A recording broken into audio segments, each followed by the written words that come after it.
माना कि मुश्किल है सफ़र, पर ओ सुन मुसाफिर। माना कि मुश्किल है सफ़र, पर ओ सुन मुसाफिर। अगर तू यहाँ रुका तो मंजिल ना आएगी फिर। अगर तू यहाँ रुका तो मंजिल ना आएगी फिर। चरे वेती चलते जाओ चलते जाओ, शक्ति प्राप्त करो, अर्जित करो। नमस्कार मित्रों, यह संसार कमज़ोरों के लिए नहीं है। इसलिए कहा है कि अयम आत्मा बलहीने न लभ्यते। सभी धर्मों के धर्माचार्य प्राय शक्ति की बात करते हैं। शक्ति प्राप्त करो, शक्ति प्राप्त करो। कमज़ोर लोगों के लिए इस दुनिया में कोई भी जगह नहीं है। अध्यात्म में तो बिल्कुल ही नहीं है। जब तुम संसार में सफल नहीं हो सकते हो तो अध्यात्म में, भक्ति में कैसे सफल हो सकते हो। कमज़ोर व्यक्ति ना भक्ति कर सकता है, ना अध्यात्म में कर सकता है, और ना ही अपना कर्तव्य ठीक ढंग से पालन कर सकता है। इसलिए शक्ति प्राप्त करो। दुनिया अगर पैसे की भाषा मानती है तो पैसे की शक्ति इकट्ठी करो। दुनिया अगर डंडे की भाषा मानती है तो दुनिया अगर सत्ता की भाषा मानती है तो सत्ता हासिल करो। दुनिया जिस भाषा को सुनती है, जिस भाषा को समझती है, तुम्हें उसी भाषा में बात करना है, क्योंकि तुम्हें दुनिया में रहना है।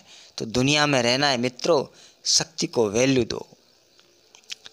कमज़ोर लोगों के लिए कोई स्थान नहीं है इस दुनिया में। तुमने कभी देखा कि शेरों की बलि चढ़ती है? बलि हर समय बकरे की चढ़ती है, क्योंकि बकरा कमज़ोर होता है। इस दुनिया में देखा कभी शेर की सवारी होती समय गधे और घोड़े की होती है, क्यों? कमज़ोर है। जानवरों पर अत्याचार होता है, लोग आंख बंद करके चले जाते हैं, उसको स्वीकृति मिल जाती है। जानवरों पर खुलेआम में अत्याचार हो रहा है, स्वीकृति मिल जाती है, सरकारी मान्यता मिल जाती है, कोई बात नहीं। लाइसेंस लेकर के लोग कत्ल खाने चलाते हैं, क्यों? क्योंकि वो कमज़ोर हैं। इस दुनिया में अगर तुम्हें कमज़ोर रहना है तो समझ लो ये दुनिया तुम्हारे लिए नहीं है। इसलिए सभी धर्म के धर्माचार्य मुख्यतः मजबूत होने की शिक्षा देते हैं।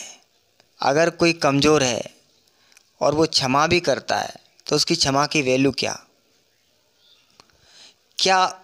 उसकी क्षमा का सम्मान है? क्या उसके सद्गुणों का सम्मान है?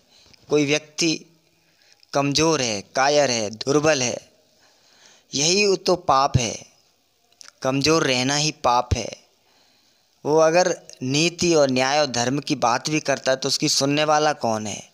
दुनिया को नीति न्याय की भाषा पहुंचाने के लिए भी आपको शक्ति चाहिए, ऊर्जा चाहिए। पांडव नीति धर्म पर चलते रहे, तब तक दुर्योधन ने बात कहाँ सुनी।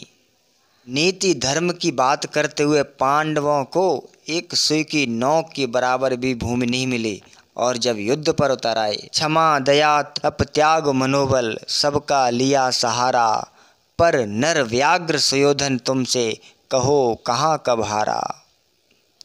सहनशीलता क्षमा दया को, सहनशीलता क्षमा दया को तभी पूजता जग है, बल का दर्प चमकता जिसमें जब हो जगमग जग है। क्षमा शोभती उस भुजंग को, क्षमा शोभती उस भुजंग को जिसके पास गरल है, उसको क्या जो दंतहीन विषहीन विनीत सरल है। उसको क्या जो दंतहीन विषहीन विनीत सरल है।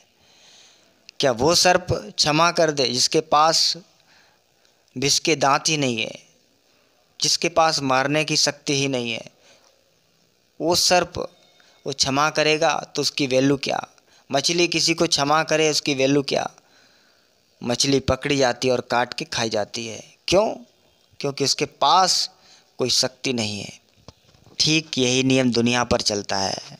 शक्ति अर्जित करो, विद्या की शक्ति, बल की शक्ति, शारीरिक शक्ति, मानसिक शक्ति, बौद्धिक शक्ति। ये संसार चलता है तो शक्ति से चलता है। कमज़ोर लोग जो कमज़ोर रहना चाहे उनके लिए दुनिया में कोई जगह नहीं। कमज़ोर लोगों को ही दबाया जाता है, कमज़ोर लोगों को ही सताया जाता है, कमज़ोर लोगों पर ही अत्याचार हुआ करते हैं। शेर की कभी बलि नहीं चढ़ती है, बलि चढ़ती है तो हमेशा बकरे की। आई होप आप जिसके लिए इस वीडियो पर आए वो बात आपको समझ में आई होगी। समझ में आई तो लाइक करना। जय श्री राम। मिलते हैं अगले वीडियो में, तब तक के लिए अपना ख्याल रखिए।